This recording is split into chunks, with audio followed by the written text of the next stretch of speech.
Hi guys and welcome back to the channel Deepak Yadav Education. Welcome to the daily current affairs of 26th of December 2021. तो guys आज है तारीख 26 दिसंबर 2021 और है Sunday. आज की तारीख से जितने भी मोस्ट इंपॉर्टेंट करंट अफेयर्स बनेंगे उन सभी करंट अफेयर्स को हम लोग डिटेल में डिस्कस करेंगे। और जैसा कि आप लोग को मालूम है आज संडे है और हम संडे में कोई भी नया करंट अफेयर डिस्कस नहीं करते हैं। संडे में हम लोग वीकली कंपाइलेशन को कवर करते हैं, मतलब कि पिछले मंडे से लेकर सैटरडे तक हमने जितने भी आर्टिकल डिस्कस करे हैं उन सब का रिविजन मैं आपको करवाऊंगा, एक ओवरव्यू दूंगा, एक आपको कंपाइलेशन मिल जाएगा। और रिविजन एक बहुत इंपॉर्टेंट पार्ट है हमारी प्रिपरेशन के अंदर, ये आप लोग को मालूम है। ठीक है, तो आगे बढ़ते हैं। और गाइज अगर आप लोग को इस लेक्चर का पीडीएफ चाहिए तो आपको टेलीग्राम पर तो मिल जाता है, लेकिन एक और छोटी सी इन्फॉर्मेशन, जो आज के लेक्चर का पीडीएफ है ये आप लोग को आज नहीं मिलेगा, अभी कुछ दिन रुक जाओ। जनवरी के मंथ में मैं आपको क्या प्रोवाइड करवाऊंगा, दिसंबर 2021 के मंथ का मंथली कंपाइलेशन का वीडियो आपको मिल जाएगा। तो कंपाइलेशन का वीडियो जैसे ही मिलेगा उसके तुरंत बाद आपको इस लेक्चर का पीडीएफ भी मिल जाएगा। तो पीडीएफ आज नहीं तो कल मिल जाएगा, तो पीडीएफ के लिए परेशान मत होना। अभी फिर जो ये लेक्चर है इसको एंजॉय करो, अपना जितना भी आपने पढ़ाई करी है मंडे से लेकर सैटरडे तक जितने भी करंट अफेयर मैंने पढ़ा है उसका एक ओवरव्यू लेंगे, रिवीजन करेंगे ताकि हम लोग चीज़ों को अच्छे से याद रख पाएं। स्टार्ट करेंगे डिस्कशन को। आज का हमारा सबसे पहला आर्टिकल, मतलब पिछले मंडे में सबसे पहला आर्टिकल हमने डिस्कस किया था सेमीकंडक्टर्स के बारे में। आप लोगों को मालूम होगा ये न्यूज़ में क्यों था, क्योंकि हाल ही में जो हमारी ministry of electronics and information technology है, इन्होंने क्या किया, इन्होंने यहाँ पर अप्रूव किया है कि सेमीकंडक्टर्स की मैन्युफैक्चरिंग इकोसिस्टम हम भारत के अंदर बनाएंगे, मतलब इन सेमीकंडक्टर्स को भारत के अंदर बनाया जाएगा। इसके लिए हमारी सरकार ने लगभग 76,000 करोड़ रुपीज़ का इंसेंटिव प्रोवाइड करवाने के बारे में भी चर्चा की है। तो आने वाले 6 सालों के अंदर ये पैसा लगाकर हम लोग सेमीकंडक्टर्स का डेवलपमेंट करेंगे अपने कंट्री के अंदर। पहला क्वेश्चन तो दिमाग में यही आता है कि आखिरकार सेमीकंडक्टर्स होते क्या हैं। बहुत सिंपल शब्दों में मैंने आप लोगों को पहले भी समझा रखा है, नहीं पता तो आज भी आप लोगों को क्लियर करवा दूंगा। देखो सेमीकंडक्टर्स एक मटेरियल्स है। ये मटेरियल कहां पर आते हैं, कंडक्टर्स और नॉन कंडक्टर्स के बीच में जो मटेरियल आता है उसको हम लोग सेमीकंडक्टर बोलते हैं। अब आप कहोगे ना ही हमें कंडक्टर पता है ना ही हमें नॉन कंडक्टर पता है। ठीक है, बहुत सारे लोगों को पता होगा, ज्यादातर लोग पढ़ चुके हैं मेरे साथ तो उन्हें पता ही है। फिलहाल यहाँ पे अगर जिनको नहीं पता है तो समझने के लिए पहले हम लोग इस वाले पिक्चर को देखेंगे। देखो सेमीकंडक्टर को समझने के लिए पहले आपको कंडक्टर समझना होगा और इंसुलेटर समझना होगा, है ना। तो कंडक्टर क्या होता है, कंडक्टर मान लो एक ऐसा मटेरियल, एग्जाम्पल लेते हैं कॉपर, ये कॉपर का तार हो गया। ठीक है, ये कंडक्टर है। कंडक्टर क्यों है, क्योंकि इसमें आपने इधर से अगर करंट पास किया तो यहां तक पहुंच जाएगा। ठीक है, मतलब इसके अंदर करंट बहुत इजीली फ्लो हो सकता है। इनफैक्ट कॉपर के जो वायर होता है वो तो और ज्यादा अच्छे होते हैं, तो करंट यहां पर फ्लो कर सकता है। तो कंडक्टर्स कौन से होते हैं, जो कि करंट को इजीली कंडक्ट करे, दैट आर कॉल्ड कंडक्टर्स। अब इंसुलेटर्स क्या होते हैं, इंसुलेटर्स वो होते हैं जिनके अंदर इलेक्ट्रिक करंट बिल्कुल भी नहीं पास हो सकता। एग्जाम्पल रबर हो गया, तभी तो आप चप्पलें पहन के यहाँ पर सारी चीज़ें छूते हो, क्योंकि उसके अंदर मतलब आप कह सकते हो कि कंडक्टर्स बिल्कुल मतलब वो तरीके से कंडक्टिविटी उसके अंदर नहीं देखने को मिलेगी, मतलब इलेक्ट्रिक उसके अंदर पास नहीं हो सकती इलेक्ट्रिक करंट। क्लियर। अब यहां पर इंसुलेटर्स के अंदर एग्जाम्पल आप रबर का ले सकते हो या फिर पेपर का ले सकते हो या फिर ग्लास ले सकते हो, जो शीशा हो गया, इन सभी चीजों के अंदर इलेक्ट्रिसिटी पास नहीं होगी। क्लियर हुआ। कंडक्टर्स क्या होते हैं, जिनमें करंट बहुत आराम से पास हो सकता है, बहुत आराम से करंट को कंडक्ट कर सकता है। इंसुलेटर्स क्या होते हैं, जिसके अंदर यहां पर करंट बिल्कुल भी कंडक्ट नहीं होगा। अब जो बीच में आता है वो सेमीकंडक्टर है। सेमी मतलब थोड़ा सा कंडक्टर है, थोड़ा सा इंसुलेटर है। क्लियर हुआ। अब यहां पर इसका मतलब यह है कि सेमीकंडक्टर के अंदर जो भी करंट बहेगा, इस करंट को हम लोग कंट्रोल कर सकते हैं अपने हिसाब से। जितना छोड़ना होगा छोड़ेंगे, जितना रोकना होगा हम लोग रोक लेंगे। इसी को बोलते हैं हम लोग सेमीकंडक्टर। क्लियर हुआ। अब हमने कंडक्टर के एग्जाम्पल देखे, जैसे कॉपर हो गया, एल्यूमिनियम हुआ, यहां पर इलेक्ट्रिक करंट आराम से पास हो सकता है। हमने इंसुलेटर के एग्जाम्पल देखे, मिका हुआ, पेपर हुआ, ग्लास हुआ, इन सब के अंदर कंडक्टिविटी नहीं देखने को मिलेगी, मतलब कि इनके अंदर इलेक्ट्रिसिटी पास नहीं होती है। लेकिन सेमीकंडक्टर्स के मटेरियल कौन कौन से हो सकते हैं, सिलिकॉन हो सकता है। ध्यान रखना, सिलिकॉन सबसे मेन है। सिलिकॉन का आज के टाइम पर सबसे ज्यादा इस्तेमाल होता है एज अ सेमीकंडक्टर। इसके अंदर करंट पास तो होगा लेकिन इसको हम लोग कंट्रोल कर सकते हैं, दैट इज यहां पर इसको बोला जाता है सेमीकंडक्टर। सिलिकॉन के साथ साथ जर्मेनियम भी होता है, तो आपको इसके बारे में ध्यान रखना है। ठीक है, ये मैंने आपको बताया था। सिलिकॉन की जो सिंबल है इसका ऐसा ही होता है, एटॉमिक नंबर 14 है। ये मैं आप लोगों को सारी चीजें ऑलरेडी बता चुका हूं। क्लियर हुआ। कुछ इस प्रकार से ये सिलिकॉन नजर आता है। ये रॉ मटेरियल है, इसकी रिफाइनिंग वगैरह करने के बाद हम लोग क्या करते हैं, सेमीकंडक्टर के अंदर इसको तब्दील करते हैं।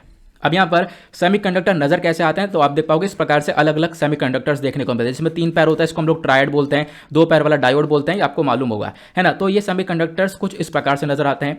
अब एक क्वेश्चन होगा कि सेमीकंडक्टर का यूज क्या है। देखो यार, जितनी भी चीजें आज के टाइम पर इलेक्ट्रिसिटी से चल रही हैं या फिर कहीं पर भी आपको चीजें जो देखने को मिल रही हैं, उनके अंदर सभी जगह पर सेमीकंडक्टर्स देखने को मिलेगा। एग्जाम्पल, आपका मोबाइल फोन सेमीकंडक्टर है, उसके अंदर लैपटॉप सेमीकंडक्टर है, टैबलेट या मोबाइल टीवी हुआ आपका, और उस कुछ कुछ भी हुआ, एलईडी वगैरह हुई, मतलब एलईडी से लेकर सारी चीज़ों के अंदर आपको सेमीकंडक्टर्स देखने को मिलेगा। तो सेमीकंडक्टर की इंपॉर्टेंस कितनी ज़्यादा है, आई होप आपको क्लियर हो चुका होगा। इंसुलेटर, सेमीकंडक्टर, कंडक्टर क्या होते हैं, डिटेल में समझ में आ चुका। अब बात करते हैं सेमीकंडक्टर इंपॉर्टेंट क्यों है। देखो इंपॉर्टेंट इसलिए है क्योंकि हमारे पास पहले ऐसे डब्बे वाले टीवी हुआ करते थे, है ना, आपको मालूम होगा। आज के टाइम पर एलईडी वाले टीवी हैं। डब्बे वाले टीवी हमने क्यों हटाए, क्योंकि बहुत ज़्यादा हीट प्रोड्यूस कर रहे थे, बहुत ज़्यादा हीट दे रहा था, गर्म कर रहा था, ठीक है। अब यहाँ पे क्या हुआ, हमने सेमीकंडक्टर लगाया और सेमीकंडक्टर की वजह से हम लोग को आज के टाइम पर एलईडी मिला है। पहले जो बड़े बड़े बल्ब हुआ करते थे, ठीक है, भारी भारी बल्ब हुआ करते थे, बहुत ज़्यादा इलेक्ट्रिसिटी को भी कंज्यूम करते थे, ठीक है। तो अब यहाँ पे हम लोग सेमीकंडक्टर का इस्तेमाल करके उस चीज़ को हमने रिप्लेस किया और आज के टाइम पर आगे बढ़ चुके हैं। तो एक क्वेश्चन और होगा कि आखिरकार पहले हम लोग क्या इस्तेमाल कर रहे थे। तो सेमीकंडक्टर से पहले इस्तेमाल किया जाता था वैक्यूम ट्यूब, ठीक है। आपको ध्यान रखना है, वैक्यूम ट्यूब्स कुछ इस प्रकार से नजर आते थे, इनका हम लोग इस्तेमाल करते थे। लेकिन ये फेलियर हो गया यार, ये फेल मार गया, क्योंकि यहाँ पर क्या है ना, सारी चीज़ें अच्छे से कंडक्ट नहीं हो पाती हैं। सारी चीज़ें अच्छे से कंडक्ट होने का मतलब है, यहाँ पर हम लोग क्या करते हैं, एक हीटर रखते हैं, एक हीटिंग मटेरियल है जो कि गर्म करता है, आगे इलेक्ट्रॉन्स बहते हैं और उसके बाद ये करंट पास होता है। लेकिन होता क्या है, यहाँ पर जो कैथोड है ये फ्यूज हो जाता है, एक टाइम पर आकर कैथोड पूरा खत्म हो जाता है गर्म होकर। तो यहाँ पर कहीं ना कहीं ये जो प्रोसेस है फेल मार गया। तो इसी वजह से सेमीकंडक्टर्स के ऊपर काम किया गया और सेमीकंडक्टर्स आज के टाइम पर हर जगह पर इस्तेमाल होता हुआ नजर आएगा। अब अगर हम बात करें तो सेमीकंडक्टर का सबसे बड़ा मैन्युफैक्चर कौन है, तो देखो साल 2020 के अकॉर्डिंग अगर हम बात करें तो सेमीकंडक्टर सबसे ज़्यादा ताइवान के अंदर बनाया गया है। ताइवान की एक टॉप कंपनी है TSMC, ठीक है, UMC, ये आपको कंपनीज देखने को मिलेंगे, टॉपर है, ये सबसे ज़्यादा सेमीकंडक्टर बनाती हैं दुनिया भर में। उसके बाद चाइना का रोल बहुत कम है, उसका साउथ कोरिया का रोल भी अच्छा खासा है, लेकिन चाइना का रोल इसमें बहुत कम देखने को मिलेगा। क्लियर हुआ। अब ये मैंने सेमीकंडक्टर के बारे में बताया। अब बात करते हैं इंडिया के इलेक्ट्रॉनिक सिस्टम को लेकर। देखो भारत ने सेमीकंडक्टर बनाने के बारे में चर्चा की है, क्यों, क्योंकि भारत का जो इलेक्ट्रॉनिक सिस्टम है वो ट्रेमेंडसली ग्रो कर रहा है। हमने देखा, हमारा टारगेट हमने रखा है 2023-24 के अंदर कि हम लोग अपने इलेक्ट्रॉनिक सिस्टम को $400 बिलियन के आसपास ले जाने वाले हैं, ठीक है। इसकी वजह से हम लोग को आगे ग्रो करना पड़ेगा। और इनफैक्ट 2014-15 से अगर हम इसे कंपेयर करें आज के टाइम पर, तो हमारा जो एक तरीके से प्रोडक्शन है खासकर इलेक्ट्रिक सेक्टर के अंदर, वो हमारा प्रोडक्शन इंक्रीज हुआ है। इस वजह से हम लोग को सेमीकंडक्टर की काफ़ी हद तक आवश्यकता पड़ रही है। क्लियर हुआ। आगे बढ़ते हैं अब उसके बाद अगले आर्टिकल पर। नेक्स्ट आर्टिकल पे हमने डिस्कशन किया था राइट टू बी फॉरगॉटन को लेकर। मतलब कि ये आर्टिकल रिसेंटली क्यों चर्चा में था, क्योंकि हमारी यूनियन गवर्नमेंट ने दिल्ली हाईकोर्ट को इन्फॉर्म किया राइट टू बी गवर्नमेंट के बारे में, राइट टू बी फॉरगॉटन को लेकर, ठीक है। और उसके बाद इन्होंने बोला कि जो राइट टू बी फॉरगॉटन है वो राइट टू प्राइवेसी के अंडर में आता है। मुद्दा क्या है, मैं आपको समझाने की कोशिश करता हूँ। पहली चीज, आपको मालूम होगा, आप हो या मैं हूं, हमारी जो प्राइवेसी है बहुत इंपॉर्टेंट है और प्राइवेसी को एक फंडामेंटल राइट बनाया गया। किस बेसिस पर, एक केस हुआ था सुप्रीम कोर्ट में, पुत्तस्वामी वर्सेस यूनियन ऑफ इंडिया, 2017 में केस हुआ था। और इसके बेसिस पर क्या हुआ, सुप्रीम कोर्ट ने बोला कि जो राइट टू प्राइवेसी है ये एक फंडामेंटल राइट है। अगर आपके प्राइवेसी का वॉयलेशन होता है तो आप सुप्रीम कोर्ट में पहुंचोगे, आप अपील करोगे कि हाँ मेरी फंडामेंटल राइट का वॉयलेशन हुआ है। क्लियर। अब होता क्या है, यहां पर राइट टू प्राइवेसी को लेकर आप देख पाओगे इतना ज़्यादा इंपॉर्टेंस दिया गया है कि आज के टाइम पर जो राइट टू बी फॉरगॉटन है, राइट टू बी फॉरगॉटन भी कहीं ना कहीं राइट टू प्राइवेसी से निकल कर आता है। पहला question, right to be forgotten क्या है। राइट टू बी फॉरगॉटन, जैसा आप नाम से समझ पा रहे होंगे, एक व्यक्ति यहां पर इस राइट टू बी फॉरगॉटन की अपील कर सकता है। वो कह सकता है कि मुझे यहां पर इस पूरी दुनिया से भुला दिया जाए, ठीक है, पूरे मतलब दुनिया से बुला दिया जाए। मतलब यह है कि मान लो उस व्यक्ति ने एक टाइम पर क्राइम किया था, कोई क्राइम क्या होगा, ठीक है, मान लो यहाँ पर एक व्यक्ति ने साल 2000 के अंदर एक क्राइम किया था। अब क्या हुआ, इसकी वजह से इसकी जो खबर है वो सब जगह पर, न्यूज़पेपर्स के अंदर, आर्टिकल्स के अंदर, रिपोर्ट्स के अंदर, वेबसाइट्स के ऊपर, गूगल पर, हर जगह पर यहाँ पर उसकी खबर फैली पड़ी है। तो यहाँ पर एक टाइम बाद वो अपनी सज़ा काट चुका, अपना पछतावा हो चुका है, उसका पूरा यहाँ पर सज़ा काट चुका है और पूरा तरीके से जितना भी यहाँ पर उसको सज़ा मिलनी चाहिए थी वो सब पूरी हो चुकी है। अब वो खत्म कर चुका चीज़ों को, तो अब वो यहाँ पर व्यक्ति मांग कर सकता है राइट टू बी फॉरगॉटन की। मतलब कि मुझे पूरे सोसाइटी से भुला दिया जाए, मैं नहीं चाहता मेरे बारे में कोई न्यूज़ हो, मैं नहीं चाहता मेरे बारे में कोई वेबसाइट पर आर्टिकल हो, मैं नहीं चाहता कि मैं कहीं पर भी अब मेरी जो क्राइम है उसके बारे में बताया जाए, तो मुझे भुला दिया जाए। इस वजह से राइट टू बी फॉरगॉटन को अपील किया जाता है। क्लियर हुआ, ठीक है। तो राइट टू बी फॉरगॉटन का मतलब क्या है, कोई भी इंडिविजुअल मांग कर सकता है कि जो भी उसकी इन्फॉर्मेशन है, जैसे वीडियोस, फोटोग्राफ, आइडेंटिटी इन्फॉर्मेशन, वो सब डिलीट करी जाए। क्लियर हो गया ना। राइट टू बी फॉरगॉटन क्या है, मैंने आपको इसके बारे में समझा दिया, ठीक है। तो राइट टू बी फॉरगॉटन कहीं ना कहीं राइट टू बी प्राइवेसी से निकल कर आता है। इसी वजह से हमारे लिए काफ़ी ज़्यादा इंपॉर्टेंट ये देखने को मिलेगा। फिलहाल मैं आपको ओवरव्यू दे रहा हूँ एक, क्योंकि ये सारी चीज़ें हम लोग डिस्कस कर चुके हैं। जो इंपॉर्टेंट चीज़ें मैं आपको उसी के बारे में बता रहा हूँ, क्योंकि यहाँ पर देखो वही चीज़ें बताई गई हैं। सरकार क्या स्टेप उठा रही है, तो आज के टाइम पर सरकार पर्सनल डेटा प्रोटेक्शन बिल लेकर आई है, आपकी प्राइवेसी को बचाने के लिए यहाँ पर ये बिल के ऊपर काम किया जा रहा है। हालांकि अभी तक कोई इसके ऊपर काम नहीं हुआ है, फिलहाल इस बिल को लेकर काम किया जा रहा है। इस बिल को जो रिकमेंड किया था एक कमेटी ने, उस कमेटी का नाम है श्री कृष्णा कमेटी। आगे बढ़ते हैं अगले आर्टिकल पर। नेक्स्ट आर्टिकल हमने डिस्कस किया था first green hydrogen micro grid project के बारे में। अब ये क्या है, ये हाल ही में चर्चा में था। National thermal power corporation limited ने यहाँ पर हमारी जो कंट्री है उसको पहला green hydrogen micro grid project दिया है। अब यहाँ पर इसके ऊपर काम किया जाएगा, कहाँ पर, आंध्र प्रदेश के अंदर, ठीक है। खासकर सिम्हाद्री प्लांट जो है, सिम्हाद्री जो कि विशाखापत्तनम के पास में, ठीक है। तो वहीं पर आप कह सकते हो कि माइक्रो ग्रिड को एक तरीके से अवार्ड किया गया है हमारी कंट्री को, ठीक है। तो आपको ध्यान रखना है। तो यहाँ पर इंडिया का पहला कौन सा ग्रीन हाइड्रोजन माइक्रो ग्रिड को, इस प्रोजेक्ट को लगाया जा रहा है आंध्र प्रदेश के अंदर। तो कौन लगा रहा है, एनटीपीसी लगा रहा है। एनटीपीसी क्या होता है, नेशनल थर्मल पावर कॉर्पोरेशन होता है, पहले काफी बार पढ़ चुके हो। एक ये सेंट्रल पब्लिक सेक्टर अंडरटेकिंग है, ठीक है। इंडिया का एक लार्जेस्ट एनर्जी आप कह सकते हो वर्किंग ग्रुप है। इसका जो मतलब इसको बनाया गया था 1975 के आसपास बनाया गया था। इसका मेन काम है एक रिलायबल पावर को आपको प्रोवाइड करवाना, प्लस यहाँ पर इसका मेन काम है ग्रीन एनर्जी के ऊपर फोकस करना। ये कंपनी एक महारत्न कंपनी है, इसको न्यू दिल्ली के अंदर लोकेटेड देखने को मिलेगा। इसको न्यू दिल्ली के अंदर इसका हेडक्वार्टर मेनली प्रेजेंट है। प्लस अब बात करते हैं ग्रीन हाइड्रोजन क्या है, क्योंकि ग्रीन हाइड्रोजन के ऊपर ही काम किया जा रहा है। तो ग्रीन हाइड्रोजन यहाँ पर एक ऐसा फ्यूल है जो कि एक गेम चेंजर हो सकता है। मतलब कहीं ना कहीं ग्रीन हाइड्रोजन, आप नाम समझ पा रहे होंगे कि ये हमारे एनवायरमेंट को पॉल्यूट नहीं करेगा। तो इसीलिए यहाँ पर इस ग्रीन हाइड्रोजन को लाया गया है। ग्रीन हाइड्रोजन बनता कैसे है, तो इसको प्रोड्यूस किया जाता है पानी से। कैसे, मैं आपको एक प्रोसेस दिखाता हूँ। ये आप प्रोसेस देखो, होगा क्या, हम लोगों को क्या चाहिए, पानी के अंदर एक इलेक्ट्रिसिटी की जरूरत पड़ेगी, एक पावर की जरूरत पड़ेगी। और वो पावर कैसे जनरेट करेंगे, वो पावर हम जनरेट करेंगे किससे, सोलर पावर से, ठीक है। सोलर पावर हो गया, विंड एनर्जी हो गया। तो मतलब जो भी सोलर एनर्जी, विंड एनर्जी, ये सारी हमारी रिन्यूएबल एनर्जी है। इस एनर्जी का इस्तेमाल करके हम पावर को जनरेट करेंगे और उस पावर की मदद से पानी के अंदर इलेक्ट्रोलिसिस किया जाएगा। इलेक्ट्रोलिसिस का मतलब क्या होता है, पावर की मदद से जो पानी है, पानी के अंदर क्या किया जाएगा, जो हाइड्रोजन है, हाइड्रोजन को सेपरेट कर देंगे और ऑक्सीजन को सेपरेट कर देंगे। ऑक्सीजन और हाइड्रोजन को अलग अलग कर देंगे। अब हमारे काम का क्या है, हमारे काम का हाइड्रोजन है, हम हाइड्रोजन को पाइप के थ्रू निकाल लेंगे और उसके बाद जहां पर भी पहुंचाना है डेस्टिनेशन पोर्ट पर वहां पे पहुंचा देंगे। और हाइड्रोजन का यूज आज के टाइम पर अपने आप में काफी बढ़ चुका है। इनफैक्ट हम लोग ट्रेन के ऊपर भी काम करें कि उसको हाइड्रोजन की मदद से चला पाएं, ये आपको ध्यान रखना है। क्लियर हुआ, अब आगे बढ़ते हैं। नेक्स्ट आर्टिकल क्या है, प्रधानमंत्री कृषि सिंचाई योजना के बारे में डिस्कशन किया था। ये न्यूज़ में क्यों है था, क्योंकि हाल ही में जो हमारी cabinet committee on economic affairs है, इन्होंने बोला प्रधानमंत्री कृषि सिंचाई योजना को हम लोग इंक्रीज करने वाले हैं, इसको एक्सटेंड करने वाले हैं। 2026 तक इस स्कीम को बढ़ाया जाएगा। काफ़ी सारा पैसा अनाउंस किया गया है, approx 93,680 crore, sorry 93,068 crore rupees यहाँ पर अनाउंस करे गए। क्लियर। तो यहां पर बोला गया कि ये जो प्रोग्राम है, इससे क्या होगा, आप नाम समझ में आ रहा होगा, सिंचाई के ऊपर काम किया जाएगा। जो एग्रीकल्चर सेक्टर है उसको और ज़्यादा मजबूत करने के ऊपर फोकस रखा जाएगा।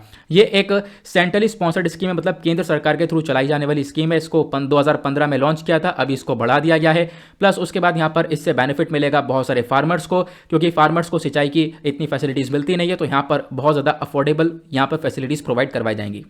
मेन मकसद क्या है कि हम अपने एग्रीकल्चर सेक्टर को आगे बढ़ा पाएं। इसका मेन ऑब्जेक्टिव यही है, हम लोग कल्टिवेबल एरिया को बढ़ा पाएं, ठीक है। ये यहाँ पर इसका मेन मकसद देखने को मिलेगा। प्लस इसको बनाने के लिए आप कह सकते हो, इसको आगे बढ़ाने के लिए अलग अलग जो है सेक्टर्स वो काम करने वाले हैं। अब अलग अलग स्कीम्स को मिलाकर यहाँ पर काम किया जाएगा, जो कि कुछ खास बात नहीं है, बस खाली इतना ध्यान रखना है इसको कब लॉन्च किया था। फिलहाल इसके बारे में ऑलरेडी काफ़ी, देखो मैं फिर से बोल रहा हूँ, ये सारी चीज़ें ना ऑलरेडी मैं एक घंटे की वीडियो बना चुका हूँ, ठीक है। मंडे से लेकर सैटरडे तक एक घंटे का वीडियो बना चुका हूँ। मैं सिर्फ और सिर्फ आपको रिवाइज करवा रहा हूँ सारी चीज़ों को कि क्या क्या चीज़ें चर्चा में हैं, ताकि आप लोग याद रख पाओ, ठीक है। क्योंकि होता क्या है ना, हम लोग चीज़ें पढ़ तो लेते हैं, बहुत सारी इन्फॉर्मेशन इकट्ठी कर लेते हैं, लेकिन उसको रिवाइज नहीं कर पाते। तो मैं सिर्फ आपको एक ओवरव्यू दे रहा हूँ ताकि आप चीज़ों को याद रख सको कि हाँ हमने क्या क्या पढ़ा है। और इनफैक्ट एक ऐसी इन्फॉर्मेशन तो दे के जा ही रहा हूँ कि कोई एग्जाम में क्वेश्चन आता है तो उनको आप लोग सॉल्व कर पाओ। अब बात करते हैं नेक्स्ट आर्टिकल में। रिसेंटली सुप्रीम कोर्ट ने परमिशन दी है बुलक कार्ट रेसिंग को, महाराष्ट्र के अंदर बुलक कार्ट रेसिंग होगी। तो मतलब क्या हुआ था, मतलब इसका यह है कि पहले कहीं ना कहीं इस बुलक कार्ट रेसिंग के ऊपर रोक लगाई गई थी। तो बिल्कुल ऐसा ही हुआ था। 2017 के अंदर सुप्रीम कोर्ट ने इस बुलक कार्ट रेसिंग को प्रोहिबिट कर दिया था कि हाँ आगे से ये बुलक कार्ट रेसिंग नहीं होगी। क्यों? सुप्रीम कोर्ट ने बोला कि हमारे पास एक एक्ट है जिसका नाम है prevention of the cruelty to animals act. इसका मतलब एनिमल के ऊपर, जो जानवर है उसके ऊपर अत्याचार ना हो, उसको लिए यहाँ पर एक्ट को बनाया गया था, ठीक है। अगर कोई एनिमल के ऊपर अत्याचार करता है तो उसके ऊपर यहाँ पर कार्रवाई चलेगी। ये एक्ट इसीलिए लाया गया था। अब क्या हुआ, इस बुलक कार्ट रेसिंग के अंदर जानवर को मारा जाता था, खूब इस प्रकार से पीटा जाता था। तो इसी वजह से सुप्रीम कोर्ट ने बोला कि हम लोग क्या करेंगे, इस बुलक कार्ट रेसिंग को बंद कर देंगे और 2017 के अंदर इसको प्रोहिबिट कर दिया गया। ये केस आगे बढ़ता रहा, ठीक है। बहुत सारे और भी ऐसे ही काम करे गए, बहुत सारे और भी, जैसे जलीकट्टू के बारे में आपने सुना होगा, बुल रेस, ये सब क्या है आगे मैं बताऊंगा। तो ये सब क्या है आप कह सकते हो, जलीकट्टू को भी इसी प्रकार से बैन करने की पूरी तरह से कोशिश की थी, लेकिन आगे कंट्रीज ने बैन नहीं, आगे जो स्टेट्स हैं उन्होंने बैन नहीं किया। क्यों? क्योंकि भाई इनकी संस्कृति है, वो कल्चर है, बहुत लंबे पहले से, हमें से मतलब सौ साल पहले से यहाँ पर ये चीजें फॉलो होती भी आ रही हैं, तो इसको ये लोग नहीं चाहते हैं। तो इसी के बेसिस पर कोर्ट ने यहाँ पर ये बोला, परमिशन देते हुए कोर्ट ने ये बोला कि भाई जब और दूसरे स्टेट में यही चीजें चल रही हैं तो आप महाराष्ट्र में कैसे बैन कर सकते हो। तो कोर्ट ने ऑब्जर्व करते हुए बोला there was no reason to disallow it in the state when similar sport were going on in other places across the country. मतलब ये जो सिमिलर स्पोर्ट है ये आप दूसरे यहाँ पर एरिया में चल रहा है, लेकिन आप एक जगह पर बंद कर रहे हो, तो ऐसा नहीं होना चाहिए। तो जहां पर आपने बैन किया हुआ है वहां पर भी उसको अलाउ करो। इसी वजह से महाराष्ट्र के अंदर जो ये बुलक कार्ट रेसिंग को बैन किया गया था उसको वापस से परमिशन मिल चुकी है। क्लियर हुआ? बहुत सिंपल शब्दों में चीज़ों को मैं समझाने की कोशिश कर रहा हूं। अब बात करते हैं बहुत सारे और भी एनिमल स्पोर्ट्स के बारे में। ये पिक्चर मैंने आप लोगों को प्रोवाइड करवाया था, ठीक है। मतलब कि एनिमल स्पोर्ट्स का मतलब क्या है कि आज के टाइम पर हमारे देश में बहुत सारे एनिमल स्पोर्ट्स होते हैं, मतलब कि जानवर के साथ यहाँ पर बहुत सारे खेल देखने को मिलते हैं। जैसे कि पहला होता है जलीकट्टू। जलीकट्टू को हम लोग बोलते हैं इर्थुजा फुतल भी बोला जाता है, ठीक है। बुल टेमिंग स्पोर्ट है, आप बुल को एक तरीके से पकड़ा जाता है ना। उसके बाद कंबाला होता है। कंबाला एक ट्रेडिशनल बफेलो रेस आपको देखने को मिलेगा, ये कर्नाटका के अंदर देखने को मिलता है। कॉक फाइट होती है, मुर्गों के बीच में लड़ाई करवाई जाती है। ये इंडिया का कोई यहाँ पर फाइट नहीं है, फिलहाल यहाँ पर एक गैम्बलिंग गेम बोला जाता है इसको। उसके बाद कैमल रेस होता है, ऊँटों की रेस करवाई जाती है। ये आपको राजस्थान के अंदर जो पुष्कर मेला लगता है वहाँ पर देखने को मिलेगा। प्लस डॉग के बीच में फाइटिंग करवाई जाती है। डॉग फाइट बेसिकली इलीगल कर दिया गया है, ठीक है। कहीं ना कहीं यहाँ पर क्रुएल्टी होती थी, अत्याचार होता था, इसी वजह से डॉग फाइट को अभी इलीगल करार किया गया है। उसके बाद बुलबुल फाइट होती है, बुलबुल को लड़वाया जाता है, कहाँ पर? असम के अंदर, ठीक है। उसके बाद हॉर्स रेसिंग होती है। तो हॉर्स रेसिंग भी पहले भी यहाँ पे बोला जाता था कि भाई यहाँ पर ये सट्टेबाजी है, इसको इलीगल गेमिंग है, तो ऐसा नहीं है। यहाँ पर हमारी कंट्री के अंदर 1996 से सुप्रीम कोर्ट ने रूल किया है, और ये जो हॉर्स रेस है, जो घोड़ों की रेस होती है, यहाँ पर दाव लगाया जाता है, वो सब यहाँ पर गेम ऑफ स्किल है, कोई लक का गेम नहीं है, और इसलिए यहाँ पर ये एक इलीगल गेम नहीं है, ठीक है। ऐसा सुप्रीम कोर्ट पहले बोल चुका है। तो आज के टाइम पर हॉर्स रेसिंग हमारे देश में लीगल है। क्लियर हुआ? नेक्स्ट आर्टिकल हमने डिस्कस किया था इंडिया वियतनाम के रिलेशंस के बारे में। ये रिसेंटली चर्चा में इसलिए था क्योंकि इंडिया वियतनाम ने मिलकर लेटर ऑफ इंटेंट को साइन किया है। अब यहाँ पर जो लेटर ऑफ इंटेंट है बेसिकली ये एक डॉक्यूमेंट है जो कि बताता है कि दोनों कंट्रीज मिलकर आपस में बिजनेस करेंगी, आपस में यहाँ पर ट्रेड को कैसे ऊपर लेकर जाया जा सकता है उसके ऊपर यहाँ पर फोकस रखने वाली है। तो इंडिया वियतनाम के रिलेशंस अच्छे होते हुए नजर आए, ऐसा आप कह सकते हो। तो जो लेटर ऑफ इंटेंट है इसका मेन ऑब्जेक्टिव यह है कि इंडिया और वियतनाम मिलकर जो टेलीकॉम होता है प्लस और भी चीज़ें होती हैं, इन्फॉर्मेशन हो गया, आपस में इन्फॉर्मेशन को शेयर करेंगी, ठीक है। आपस में कोऑपरेट करेंगी बिजनेस सेक्टर में, या फिर कोई फेक न्यूज़ स्प्रेड हो रही है उस फेक न्यूज़ को रोका जाएगा। तो इस प्रकार से यहाँ पर दोनों कंट्रीज मिलकर कोऑपरेट करके काम करेंगी। इसके ऊपर एक लेटर ऑफ इंटेंट एग्रीमेंट को साइन किया गया था, ठीक है। क्लियर हुआ? अब यहां पे बात करें स्कोप ऑफ डिस्कशन की, मतलब वियतनाम ने अप्रिशिएट किया भारत को। वियतनाम ने बोला कि आज के टाइम पर भारत आत्मनिर्भर भारत की तरफ बढ़ रहा है ना, और 5G टेक्नोलॉजी के ऊपर हम लोग खुद काम कर रहे हैं। लेकिन वियतनाम के मिनिस्टर ये भी बोलते हैं कि भारत को कोलैबोरेट कर लेना चाहिए अलग कंट्रीज के साथ, जिससे यहाँ पर और ज़्यादा स्ट्रेंथ बढ़ जाए। ये भी यहाँ पर इसी मीटिंग के दौरान बोला गया था। फिर उसके बाद मैंने आप लोगों को इंडिया वियतनाम के रिलेशंस के बारे में काफ़ी सारी चीज़ें बताई थी, जैसे कि इसका बैकग्राउंड बताया। तो बैकग्राउंड के अंदर अगर हम बात करें तो दोनों कंट्रीज़ के रिलेशन अपने आप में बहुत इंपॉर्टेंट है, बहुत पुराने हैं। दोनों कंट्रीज़ के बीच में कॉम्प्रहेंसिव स्ट्रेटेजिक पार्टनरशिप देखने को मिलेगी। 2016 से लगातार हम लोग व्यापार कर रहे हैं। इंडिया ने अपना कॉन्सुल जनरल ऑफिस बनाया है हनोई के अंदर। उसके बाद इंडिया हमेशा वियतनाम के साथ खड़ा रहा है हर एक मुसीबत पर। और इंडिया का एक और पूरा का पूरा प्रोसीजर है या फिर एक इनिशिएटिव है हमारा लुक ईस्ट पॉलिसी का, मतलब कि इंडिया मैप आपको अब देखने को मिलेगा। ये हमारा महान भारत हुआ। उसके बाद ये आप लोग देख पाओगे इधर ईस्टर्न कंट्रीज हुआ। ईस्टर्न कंट्रीज का मतलब यह है इधर आपको इंडिया का मैप देखने को मिलेगा, इधर ईस्टर्न कंट्रीज देखने को मिलेगी, वियतनाम, कंबोडिया, थाईलैंड, लाओस, ये सब यहाँ पर देखने को मिलेंगे। तो भारत आज के टाइम पर इनके ऊपर फोकस करे, इनसे अपने रिलेशंस को मजबूत करे, तो भारत का ये खुद का एक इनिशिएटिव है, ठीक है। अगर हम वियतनाम और इंडिया के ट्रेड रिलेशंस के बारे में बात करें तो व्यापार भी काफी मजबूत है। इंडिया ने एक्सपोर्ट किया है वियतनाम को लगभग $4.99 बिलियन का, और इंडिया ने इंपोर्ट किया है वियतनाम से $6.12 बिलियन तक का।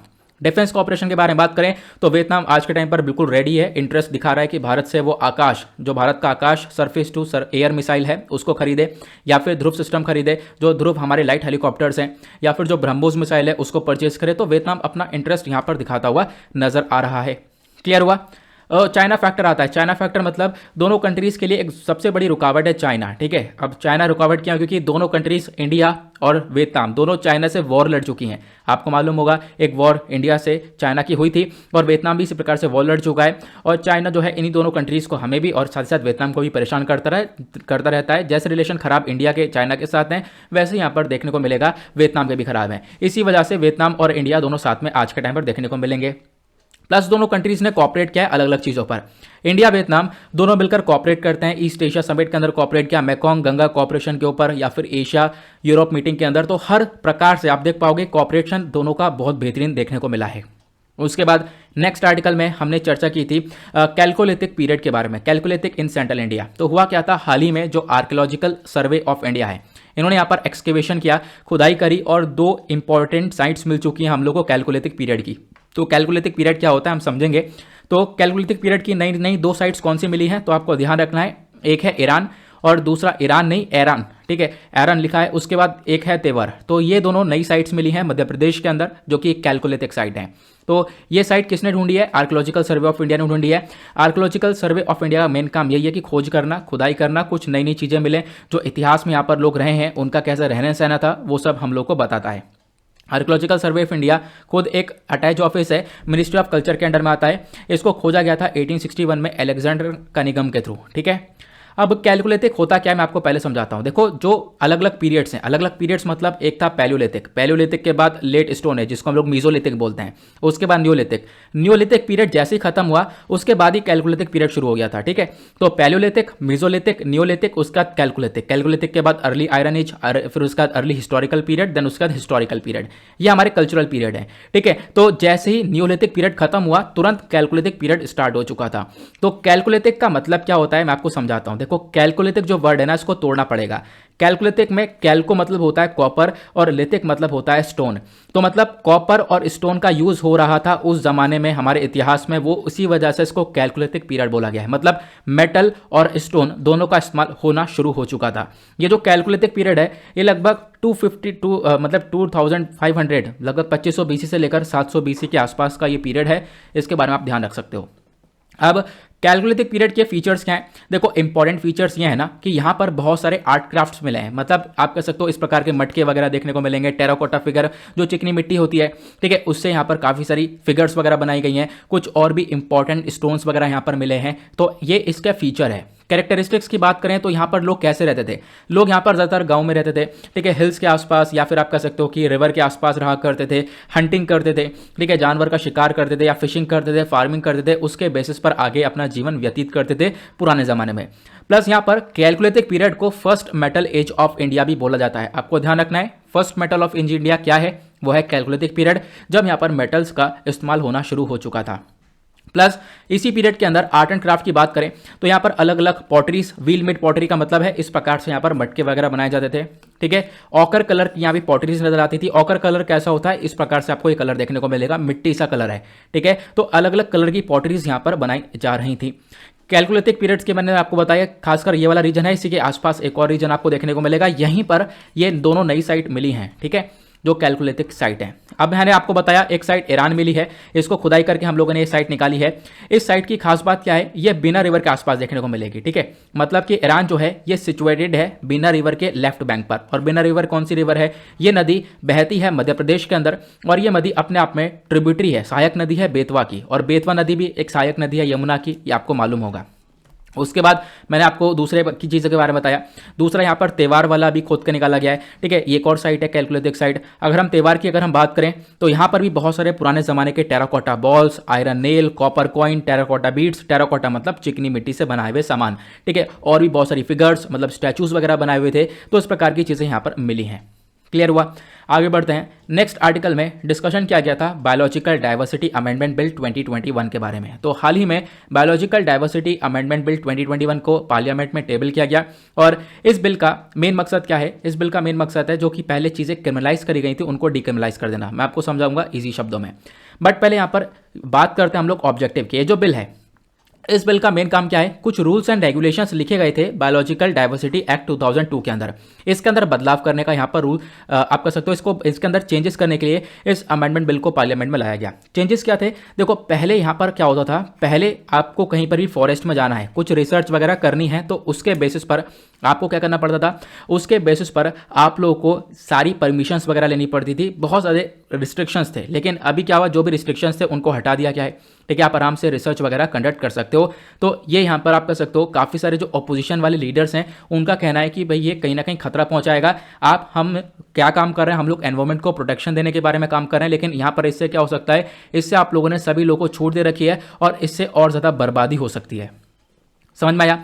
अब यहाँ पे क्या बोला गया कि आज के टाइम पर आपने काफ़ी सारे प्रोविजंस को डीक्रिमिनलाइज कर दिया है। जैसे कि पहले यहाँ पर काफ़ी सारे प्रोविजंस थे जिनको क्रिमिनलाइज किया गया था कि आप ये काम नहीं कर सकते, ये काम करोगे तो वो क्राइम कहलाएगा। लेकिन अब वहाँ पर वो क्राइम नहीं रहेगा, आप आराम से जाकर जंगलों में रिसर्च वगैरह कर सकते हो, ऐसा यहाँ पर चीज़ें बताई गई। नेक्स्ट आर्टिकल में चर्चा की गई थी third India central Asia dialogue के बारे में। तो हाल ही में थर्ड मीटिंग हुई है इंडिया सेंट्रल एशिया डायलॉग की। पहले तो मैं आप लोगों को बता दूं इंडिया कहाँ पर लोकेटेड है, आपने देखा होगा मैप में। अब उसके बाद आपको मालूम होगा सेंट्रल एशिया के अंदर टोटल 5 कंट्रीज आ रही हैं। कौन कौन सी हैं वो आपको देखने को मिलेगा, Kazakhstan, Kyrgyzstan, Tajikistan, Turkmenistan, Uzbekistan, ये सेंट्रल एशियन कंट्रीज हैं। मैप में आप देख पाओगे ये हुआ कजाकिस्तान, किर्गिस्तान, तजिकिस्तान, उज्बेकिस्तान और तुर्कमेनिस्तान। इन्हीं कंट्रीज के साथ क्या किया, भारत ने अभी मीटिंग करी है। तो इंडिया सेंट्रल एशिया डायलॉग का मतलब है कि भारत और इन 5 कंट्रीज के बीच में ये मीटिंग होना। अब इसके बीच में क्या डिस्कशन हुआ, देखो बीच में यहाँ पर क्या क्या डिस्कशन हुआ मैं आपको इसके बारे में बताता हूँ। सबसे पहली बात यहाँ पर इन्होंने बोला कि भारत कैसे कनेक्टिविटी को बढ़ा सकता है। सबसे बड़ी दिक्कत है क्या, देखो आज के टाइम पर दिक्कत ये है, यहाँ पे आपको नीचे इंडिया का मैप दिख रहा होगा, ठीक है, कश्मीर वाला रीजन दिख रहा होगा। अब यहाँ पर क्या है, हम लोग इन कंट्रीज से कनेक्टिविटी को नहीं बना पाए। क्यों, आप कहोगे यहाँ से तो रास्ता मिल रहा है, थोड़ा सा तो मिल तो रहा है, लेकिन आपको मालूम होगा ये जो एरिया है अभी ये पाकिस्तान ऑक्यूपाइड कश्मीर वाला एरिया है, मतलब कि पाकिस्तान ने इलीगल तरीके से इसको कब्जा रखा है। हालांकि की भारत की टेरिटरी है लेकिन पाकिस्तान ने इसको कब्जा रखा है, तो यहाँ पर हम लोग कनेक्टिविटी को नहीं बना पाते। अब दूसरी तरफ अगर हम लोग मैप में अच्छे से देखें तो और कोई रास्ता तो है नहीं, यही रास्ता था हमारे पास, लेकिन अब यहाँ पर हम लोग इन कंट्री से कनेक्टिविटी को नहीं बना पा रहे हैं। तो कनेक्टिविटी बनाने के लिए हमने ईरान से थोड़ा सा कॉन्टैक्ट किया। ईरान पर आपको मालूम होगा हमने चाबहार पोर्ट को बनाया है। इस चाबहार पोर्ट से हम लोग आगे कनेक्ट करते हैं बाकी सेंट्रल एशियन कंट्रीज के साथ। तो जब भी डायलॉग किए इसके ऊपर डिस्कशन होता है तब भी हम यही फोकस रखते हैं कि भारत किस प्रकार से इन सेंट्रल एशियन मतलब इन 5 कंट्रीज के ऊपर आराम से फोकस कर सकता है, हम इनके साथ कैसे कनेक्टिविटी को बढ़ा सकते हैं। इसी को लेकर अभी इस डायलॉग के अंदर डिस्कशन हुआ था, यह आपको ध्यान रखना है, ठीक है, क्लियर हुआ। तो यहां पर क्या है, इंडिया का एक चाबहार पोर्ट है, ईरान के अंदर हम लोगों ने इसको डेवलप कर रखा है। तो चाबहार पोर्ट से आज के टाइम पर हम कनेक्टिविटी को बनाते हैं। हम लोग को कोई भी सामान पहुंचाना है तो हम लोग गुजरात के पोर्ट से या फिर मुंबई के पोर्ट से चाबहार पोर्ट पर पहुंचाएंगे और इसकी मदद से आगे अफगानिस्तान और फिर उसके बाद यहाँ पर हम लोग सेंट्रल एशिया के अंदर पहुंच जाएंगे। तो अगर यहाँ पर पाकिस्तान से नहीं रिलेशन हो रहा है तो कोई बात नहीं, क्योंकि पाकिस्तान के साथ रिलेशन हमारे काफ़ी खराब है, हमारे पास दूसरा ऑल्टरनेटिव रास्ता ये नजर आएगा, ठीक है। ये हुआ। फिर उसके बाद नेक्स्ट आर्टिकल बात करता है ब्रेस्ट फीडिंग के बारे में, ठीक है। अभी क्या हुआ है, यहाँ पर breast feeding friendly tax for hospitals को लेकर आर्टिकल आया था। हाल ही में breast feeding promotion network of India launch, यहाँ पर इसने क्या किया है, इसने लॉन्च किया है national accreditation centre for breast feeding hospital. मतलब कि जो हॉस्पिटल्स हैं, ठीक है, जो भी आपके अस्पताल हैं उनके अंदर ब्रेस्ट फीडिंग जरूर होनी चाहिए, उसके ऊपर यहाँ पर फोकस रखा गया है। हॉस्पिटल्स के अंदर ब्रेस्ट फीडिंग को प्रमोट किया जाए, इसके ऊपर फोकस रखने का पूरी तरह से मकसद था। क्यों, क्योंकि ब्रेस्ट फीडिंग के अपने आप में बहुत ज्यादा इंपॉर्टेंस देखने को मिलेगा। ब्रेस्ट फीडिंग बहुत ज्यादा इंपॉर्टेंट है किसी भी बच्चे के लिए।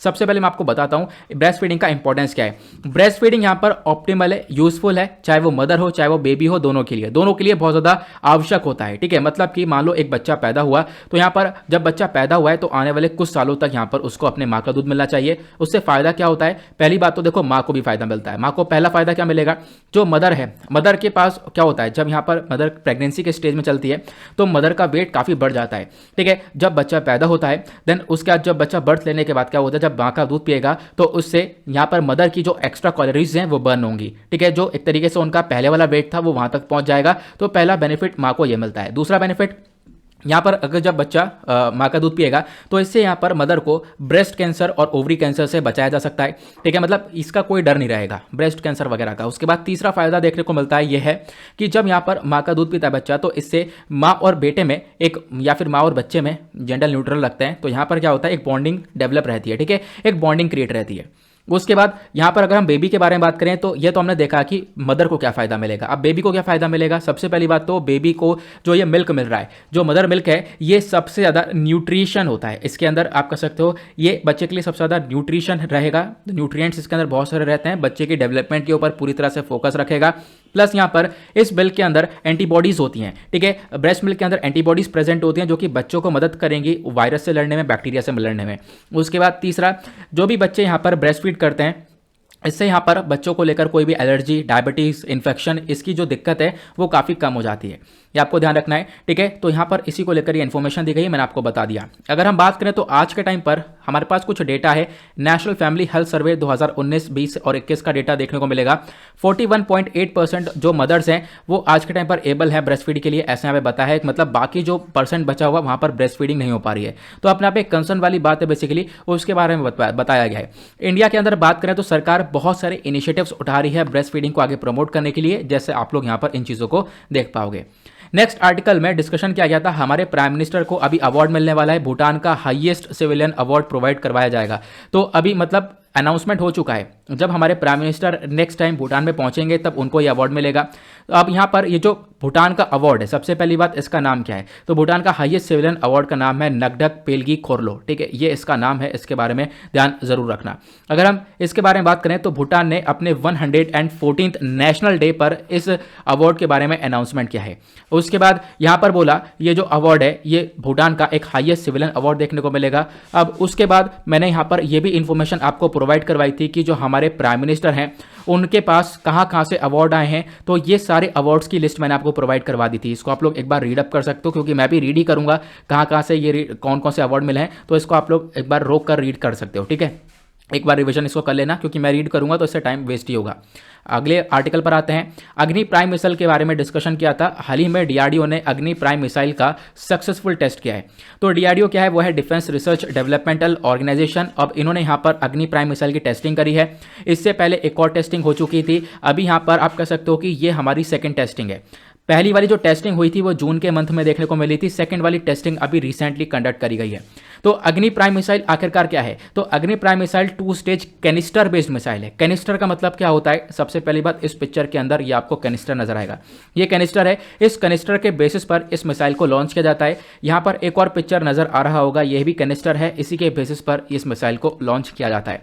अब कैनिस्टर के बहुत सारे फायदे होते हैं, जैसे कि अगर कोई भी मिसाइल कैनिस्टर के अंदर है तो उसको हम लोग बहुत आराम से लॉन्च कर सकते हैं। लॉन्च करने में टाइम बहुत कम लगता है। दूसरी इंपॉर्टेंट बात कि कैनिस्टर होगा मिसाइल के अंदर तो उससे यहां पर हम लोग उसको इजीली हैंडल कर सकते हैं।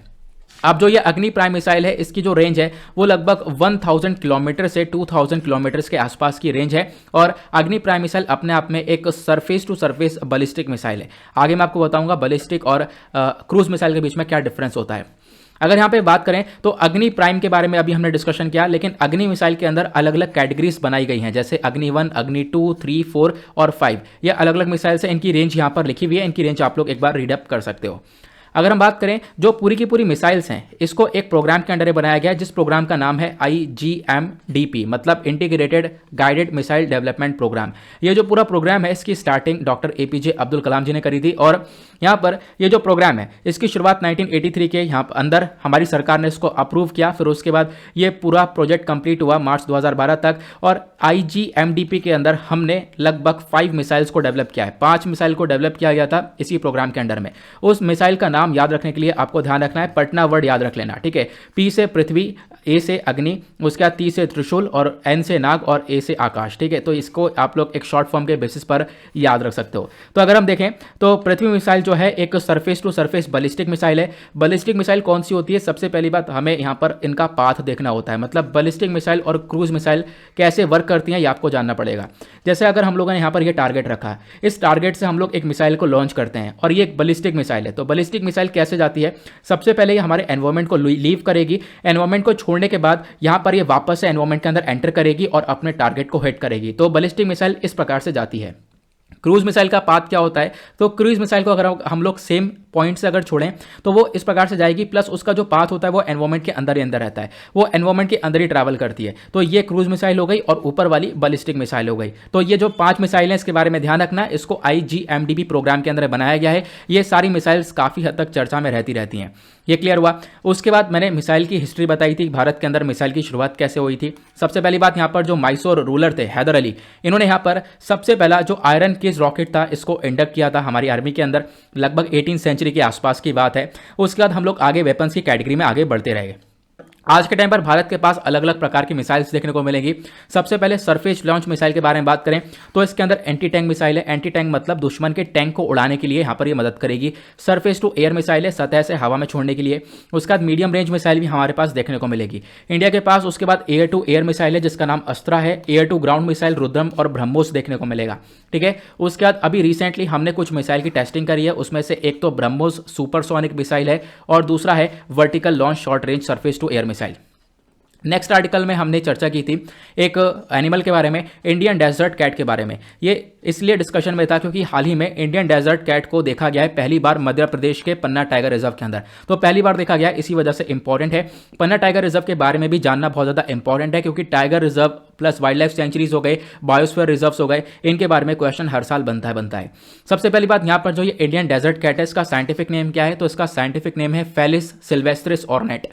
तो यहाँ पे ये जो डेजर्ट कैट है ये आपको थार डेजर्ट के अंदर राजस्थान के अंदर देखने को मिलेगी। उसके बाद यहाँ पर खासकर ये ऐसी कैट है जो कि बिना पानी के रह सकती है, ठीक है, आप कह सकते हो विदाउट वाटर सर्वाइव कर सकती है। और उसके बाद इसका जो हैबिटेट है ये देखने को मिलेगा खासकर राजस्थान के अंदर। और भी कौन कौन से एरियाज़ हैं राजस्थान के अलावा, यहाँ पर गुजरात हो गया, मध्य प्रदेश हो गया, महाराष्ट्र हो गया, इन एरियाज़ के अंदर ये कैट देखने को मिलती है। उसके बाद यहाँ पर सबसे पहली बात, ये अभी जो कैट है ये पन्ना टाइगर रिजर्व के अंदर देखने को मिली है पहली बार। तो पन्ना टाइगर रिजर्व के बारे में डेफिनेटली क्वेश्चन बन सकता है। पन्ना टाइगर रिजर्व को सबसे पहली बार एस्टेब्लिश किया गया था 1981 में, और ये एग्जैक्टली कहाँ पर सिचुएटेड है, मध्य प्रदेश के जो विंध्या माउंटेन रेंजेस है इसके नदर्न पार्ट में सिचुएटेड देखने को मिलेगा। उसके बाद जो पन्ना टाइगर रिजर्व है यहाँ पर आपको केन रिवर देखने को मिलेगी, केन नदी जिसके बारे में अभी रिसेंटली काफ़ी चर्चा हुई थी। Ken Betwa river interlinking project के बारे में जब भी डिस्कशन चलता रहता है तो केन नदी के बारे में चर्चा होती है, ये क्लियर हुआ। प्लस मध्य प्रदेश के अंदर और भी बहुत सारे इंपॉर्टेंट टाइगर रिजर्व्स देखने को मिलेंगे जैसे संजय दुबरी, सतपुरा, बांधवगढ़, माधव नेशनल पार्क और पेंच टाइगर रिजर्व्स।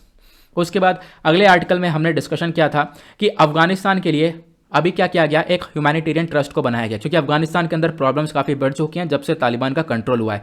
तो उसके बाद से यहाँ पर प्रॉब्लम बढ़ी, हंगर काफ़ी इंक्रीज हुआ, प्लस और भी मेडिकल फैसिलिटीज़ वगैरह बहुत ज़्यादा कम हो चुकी हैं। तो उसके बेसिस पर एक ह्यूमैनिटेरियन ट्रस्ट को बनाया गया, एक फंड बनाया गया है, जो फंड यहाँ पर कलेक्ट होगा वो हम लोग अफगानिस्तान के अंदर पहुँचाएंगे। तो ये यहाँ पर ये एक मीटिंग हुई थी फॉरेन मिनिस्टर ऑफ OIC की, जो ऑर्गेनाइजेशन ऑफ इस्लामिक कोऑपरेशन है, इनकी मीटिंग हुई।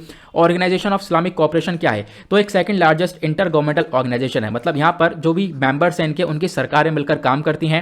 और एक सबसे बड़ा ऑर्गेनाइजेशन देखने को मिलेगा यूनाइटेड नेशन के बाद। यूनाइटेड नेशन में बहुत सारे मेंबर्स आपको देखने को मिलेंगे, एक सबसे बड़ा ऑर्गेनाइजेशन UN है। सेकंड जो सबसे बड़ा ऑर्गेनाइजेशन है वो OIC नजर आएगा, इसके अंदर 57 स्टेट्स हैं। ज़्यादातर आपको मुस्लिम वर्ल्ड देखने को मिलेगा। इसका हेडक्वार्टर जेदा सऊदी अरेबिया के अंदर है, और यहाँ पर जो जेदा सऊदी अरेबिया के अंदर इसका हेडक्वार्टर देखने को मिलेगा। लेकिन उससे पहले ऑर्गेनाइजेशन ऑफ इस्लामिक डेवलपमेंट, यहाँ पर जो पूरा का पूरा और जो कॉपरेशन है, तो यहाँ पर OIC को हम लोगों ने बनाया था एक एग्रीमेंट के बेसिस पर। मोरक्को में एक एग्रीमेंट हुआ था, ठीक है। तो मोरक्को कहाँ पर है, तो यहाँ पर आप देख पाओगे ये अफ्रीकन कॉन्टिनेंट हुआ, यहाँ पर आपको मोरक्को देखने को मिलेगा, ठीक है। OIC क्या मैंने आपको समझा दिया, OIC को कब फाउंड किया गया था, कितने मेंबर्स हैं, और इसके बारे में इंफॉर्मेशन आपको मिल चुकी है। प्लस इंडिया के जो रिलेशन है OIC के साथ वो अपने आप में काफ़ी अच्छे हैं। एक बार काफ़ी खराब मतलब हुए किस बेसिस पर थे, पाकिस्तान की वजह से, ठीक है, क्योंकि यहाँ पर इंडिया को आगे ऑब्जर्वर स्टेटस देने के बारे में चर्चा की गई थी, लेकिन पाकिस्तान ने मना कर दिया क्योंकि देखो इंडिया के अंदर भी बहुत सारे मुस्लिम्स रहते हैं। अप्रॉक्स यहाँ पर दुनिया भर के 10% मुस्लिम्स भारत के अंदर देखने को मिलेंगे। इस वजह से भारत को एक ऑब्जर्वर स्टेटस देने की बात की गई थी, लेकिन पाकिस्तान ने इसको अपोज किया, उसकी वजह से यहाँ पर ये मामला रुक गया था। फिर 2019 में भारत को इन्वाइट किया as a guest of honour, कहाँ पर, OIC की मीटिंग के अंदर। तो भारत के लिए अपने आप में एक बहुत बड़ी अचीवमेंट, बहुत बड़ा विक्ट्री देखने को मिला था। प्लस यहाँ पर अगर हम देखें तो मैंने आपको इसके बारे में बताया, जो ह्यूमैनिटेरियन ट्रस्ट फंड है, ये जो ट्रस्ट फंड है इसको सेटअप किया जाएगा इस्लामिक डेवलपमेंटल बैंक के थ्रू। और यहाँ पर क्या होगा, कुछ पैसा अनाउंस किया जाएगा अफगानिस्तान के अंदर ताकि सिचुएशन को हम लोग संभाल सकें, इसके ऊपर हम लोग फोकस रखने वाले हैं, ठीक है। इस्लामिक डेवलपमेंटल बैंक क्या होती है, देखो इसको फॉर्मली ओपन किया गया था 1975 के अंदर, और यहाँ पर ये जो बैंक है इसका प्रिंसिपल ऑफिस अभी सऊदी अरेबिया जेदा के अंदर देखने को मिल जाएगा। टोटल 56 कंट्रीज इसके आज के टाइम पर मेंबर देखने को मिलेंगी। उसके बाद अगले आर्टिकल में मैंने बताया था था आपको श्रीलंका इंडिया के बीच में जो फिशरमैन इशू है उसके बारे में। तो हाल ही में अभी क्या हुआ, बहुत सारे फिशरमैन, बहुत सारे मछुआरे जो कि तमिलनाडु से बिलोंग करते थे, उनको श्रीलंका ने अरेस्ट कर लिया है। तो मैं आपको थोड़ा सा मुद्दा समझाता हूँ। ये आपको इंडिया का मैप नजर आ रहा होगा, नीचे श्रीलंका है, दोनों के बीच में आपको ये गैप दिख रहा होगा, इसको हम लोग पाक स्टेट बोलते हैं। ठीक है, ये पाक स्टेट वाला एरिया हुआ, ये पाक बे वाला एरिया हुआ। यहाँ पर क्या होता है, जो तमिलनाडु के मछुआरे हैं वो यहाँ पर फिशिंग करने आते हैं, लेकिन फिशिंग करते करते वो आगे निकल जाते हैं, आगे निकलकर श्रीलंका की टेरिटरी में घुस जाते हैं और श्रीलंका उनको अरेस्ट कर लेता है या फिर श्रीलंका की जो नेवी है उनके ऊपर गोली चला देती है। तो ये प्रॉब्लम्स लगातार बढ़ती हुई नजर आती हैं। तो इन्हीं प्रॉब्लम्स का अगर बैकग्राउंड देखें तो बहुत पुरानी दिक्कत है ये। ठीक है, 1974 के 1976 के बीच में यहाँ पर एक एग्रीमेंट हुआ इंडिया श्रीलंका के बीच में, और इंडिया श्रीलंका के बीच में जो एग्रीमेंट था उसके बाद से दिक्कतें बढ़ने लगी है मछुआरे वाली। क्यों? क्योंकि 1976 के एग्रीमेंट के थ्रू भारत श्रीलंका ने मिलकर जो फिशिंग है, ठीक है, इसको रोकने के ऊपर चर्चा की थी, इसी वजह से यहाँ पर ये प्रॉब्लम्स आगे बढ़ने लगी। क्लियर हुआ? तो यहाँ पर होता क्या है, जो मछुआरे वो क्रॉस कर जाते हैं रास्ता। देखो मैं डिटेल में बता चुका हूँ, मैं सिर्फ और सिर्फ आपको एक ओवरव्यू दे रहा हूँ। यहाँ पर होता क्या है, यहाँ पर कि जो मछुआरे हैं वो क्रॉस कर जाते हैं रास्ता और इंटरनेशनल बाउंड्री को क्रॉस करने के बाद श्रीलंका की टेरिटरी के अंदर पहुंचते हैं और श्रीलंका यहाँ पर उनको अरेस्ट कर लेता है। ये क्लियर हुआ? ठीक है, उसके बाद आगे बढ़ते हैं। नेक्स्ट आर्टिकल में घड़ियाल्स काफ़ी चर्चा में थे। घड़ियाल्स यहाँ पर जो आपको ये वाला मगरमच्छ नजर आ रहा होगा। तो रिसेंटली क्या हुआ है, department of Punjab forest and wild life preservation ने लगभग 24 घड़ियाल्स, 24 घड़ियाल को ब्यास कंजर्वेशन रिजर्व के अंदर रिलीज किया है। जो ब्यास कंजर्वेशन रिजर्व है इसके अंदर कोई भी घड़ियाल पहले नहीं हुआ करता, मतलब पहले हुआ करते थे, बीच में एक्सटिंक्ट हो गए थे, खत्म हो गए थे ना। यहाँ पर एक्सटिंक्ट तो हो गए थे लेकिन वापस से यहाँ पर घड़ियाल को रिलीज किया गया है, तो इसी की वजह से यहाँ पर चर्चा में था। तो घड़ियाल के बारे में मैंने आपको बताया था, घड़ियाल को हम लोग गैवियाल्स भी बोलते हैं। ठीक है, क्रोकोडाइल है बेसिकली यहाँ पर एक, और यहाँ पर बोला जाता है इंडिया के अंदर आपको 3 प्रकार की प्रजातियां नजर आएंगी क्रोकोडाइल की। सबसे पहला घड़ियाल जिसका साइंटिफिक नेम है गैवियालिस गैंगेटिकस, दूसरा मगर क्रोकोडाइल है, तीसरा सॉल्ट वाटर क्रोकोडाइल है। क्लियर हुआ? उसके बाद जो घड़ियाल से इनके हैबिटेट के बारे में अगर हम बात करें तो इनके 3 प्रकार के हैबिटेट, मतलब 3 जगह पर पाए जाते हैं। एक नेचुरल हैबिटेट जो कि हो सकता है जो फ्रेश वाटर हमारे इंडिया के नदन पार्ट में है वहां पर, प्राइमरी हैबिटेट जो कि चंबल रिवर हो गई, सेकेंडरी हैबिटेट जहां पर आप कह सकते हो गिरवा रिवर, गंडक हो गया, रामगंगा रिवर, ये सारी रिवर के अंदर आपको ये जो घड़ियाल से पाए जाते हैं। ठीक है, ये क्लियर हुआ? ये मैंने आपको बता दिया इसके बारे में। प्लस मैंने आपको जैसे बताया ये ब्यास कंजर्वेशन रिजर्व के अंदर रिलीज करे गए, तो ये जो कंजर्वेशन रिजर्व है ये आपको पंजाब के अंदर देखने को मिलेगा। इसके अंदर घड़ियाल्स के साथ साथ आपको डॉल्फिन भी नजर आएंगी, इंडस रिवर डॉल्फिन जिसको हम लोग प्लेटेनिस्टा गैंगेटिका भी बोलते हैं। ठीक है, ये आपको ध्यान रखना है। ये क्लियर हुआ? आगे बढ़ते हैं। उसके बाद नेक्स्ट आर्टिकल में इलेक्शन लॉज अमेंडमेंट बिल काफी चर्चा में था। आपको मालूम होगा रिसेंटली यहाँ पर इस बिल के ऊपर चर्चा की गई है, इसको पास किया गया है लोकसभा के अंदर। इस बिल के अंदर क्या बोला जा रहा है मैं आपको बताता हूँ। पहला यहाँ पर इस बिल के अंदर यह बोला गया कि जो भी आपका, जैसे कि मान लो कोई व्यक्ति है, अभी होता क्या है जनरली हम लोग देख पाते हैं किसी किसी के पास बहुत सारे वोटर आईडी कार्ड्स आ जाते हैं, हालांकि जानबूझकर नहीं होता, लेकिन फिर भी एक व्यक्ति जब एक जगह से दूसरी जगह पर जा रहा है तो उसके बेसिस पर उसके पास 1-2 वोटर आईडी कार्ड ज़्यादा जाते हैं। तो होता क्या है यहाँ पर, जब उसके पास वोटर आईडी कार्ड ज़्यादा है तो इसी के बेसिस पर इस चीज़ को कम करने के लिए क्या किया जा रहा है, हर एक व्यक्ति का जो वोटर आईडी कार्ड होगा उसको लिंक किया जाएगा आधार कार्ड से। ऐसा यहाँ पर यही एक अमेंडमेंट किया जा रहा है। तो कोई भी व्यक्ति है उसका जो वोटर आईडी कार्ड है उसको लिंक करेंगे आधार कार्ड से, तो ये यहाँ पर बोला गया है। इससे काफ़ी हद तक प्रॉब्लम सॉल्व होंगी। प्लस यहाँ पर इसके अंदर दूसरा बदलाव ये किया जा रहा है कि पहले मान लो कोई एक व्यक्ति 18 साल का पूरा हो रहा है, अब 18 साल का पूरा हो रहा है तो उसको एज अ वोटर अपने आप को रजिस्टर करवाना पड़ेगा। तो पहले उसको सिर्फ एक ही तारीख मिला करती थी, 1 जनवरी मिला करती थी कि 1 जनवरी को वो यहाँ पर अपने आप को रजिस्टर करवा सकता है। लेकिन अब ऐसा नहीं है, अब आपको साल में 4 तारीखें मिलेंगी, जैसे कि 1 जनवरी, 1 अप्रैल, 1 जुलाई और 1 अक्टूबर। तो इन 4 तारीखों में आप लोग क्या कर सकते हो, अपने आप को एज अ वोटर रजिस्टर करवा सकते हो जैसे ही आप 18 साल के पूरे हो जाओ।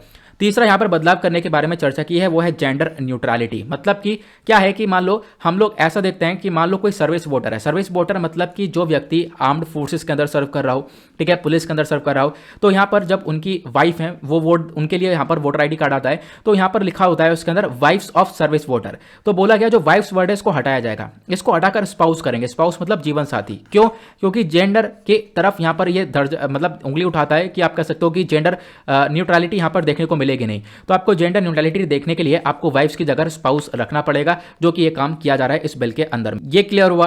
उसके बाद नेक्स्ट आर्टिकल में चर्चा की गई थी एक स्पीशी के बारे में अगेन, जिसका नाम है ब्लैक ब्रॉड एल्बाट्रॉस के बारे में।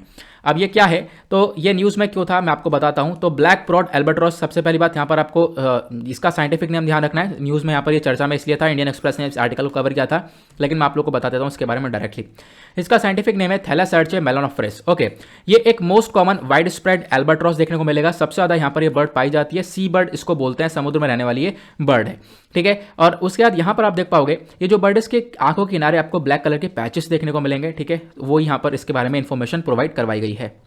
क्लियर हुआ इसके बारे में। तो एल्बाट्रॉस एक मैरीन बर्ड है, ठीक है, समुद्र में रहने वाली आपको ये बर्ड देखने को मिलेगी। और खासकर कहां पर रहती है, तो सदर्न हेमिस्फीयर के अंदर, जो सदर्न पार्ट है वहां पर आपको ये बर्ड नजर आएगी। मतलब कि जैसे कि आप लोग यहां पर मैप जब देखोगे तो इधर आपको अफ्रीकन कॉन्टिनेंट नजर आएंगे, इधर आपको ये साउथ अमेरिका नजर आएगा। इसका जो सदर्न पार्ट है, यहाँ पर जो साउथ अटलांटिक वाला रीजन है, यहाँ पर बहुत सारे छोटे छोटे आइलैंड्स हैं, यहीं पर यह बर्ड पाई जाती है, ठीक है। आपको ध्यान रखना है इसके बारे में। तो इनका डिस्ट्रीब्यूशन के बारे में जब हम बात करते हैं तो ये बर्ड यहाँ पर आपको साउथ अटलांटिक के आसपास देखने को मिलती है। खासकर साउथ अटलांटिक ओशन के आसपास आपको बहुत सारे आइलैंड्स देखने को मिलते हैं, जैसे कि यहाँ पर आइलैंड्स साउथ जॉर्जिया हुआ, फाल्कलैंड आइलैंड हुआ, साउथ सैंडविच हुआ, केप हॉर्न आइलैंड हुआ, इन्हीं आइलैंड्स पर ये बर्ड पाई जाती है। तो इसका मतलब कहाँ पर हैबिटेट है पूछा जा सकता है, प्लस इसका साइंटिफिक नेम क्या है ये भी आप लोग ध्यान रखें। उसके बाद मैंने आपको अभी मैप तो दिखाए, साथ ही साथ एक और चीज़ बताता हूँ। जैसे कि अभी हमने देखा ये फाल्कलैंड आइलैंड हो गया, तो फाल्कलैंड आइलैंड कहाँ पर है, ये आपको अगेन सदर्न रीजन में देखने को मिलेगा। ये साउथ अमेरिका हुआ, इधर अफ्रीकन कॉन्टिनेंट हुए, इधर आप नीचे देख पाओगे ये यहाँ पर फाल्कलैंड आइलैंड है। और इसी प्रकार से छोटे छोटे आइलैंड्स हैं, यहीं पर ये बर्ड पाई जाती है। क्लियर हुआ। नाउ यहाँ पर यही तो कुछ आर्टिकल। अब आपको मालूम होगा हमने कुछ यहाँ पे फ्राइडे सैटरडे कुछ आर्टिकल्स छोड़े हैं, क्यों, क्योंकि उनका हम लोग मंडे में भी रिवीजन करते हैं। तो हम लोग कुछ आर्टिकल्स लास्ट में छोड़ते हैं ताकि उसका मंडे में रिवीजन कर सकें। तो मंडे में भी रिवीजन होगा थोड़ा सा, क्योंकि हम लोग अपना डेली बेसिस पर जो लेक्चर है वो रिवीजन के साथ ही स्टार्ट करते हैं, ताकि आप चीज़ों को अच्छे से कनेक्ट कर पाओ, याद रख पाओ। बाकी जितने आर्टिकल्स थे वो आप आई होप आप लोगों को समझ में आ चुके होंगे। ये मैंने आपको रिवीजन करवा दिया है एक सप्ताह के सारे करंट अफेयर का। इसी के साथ करते हैं हम लोग अपने लेक्चर को समाप्त। मिलते हैं आप लोगों से नेक्स्ट वीडियो में। आज के लिए bye bye, have a nice day, thank you and Jai Hind.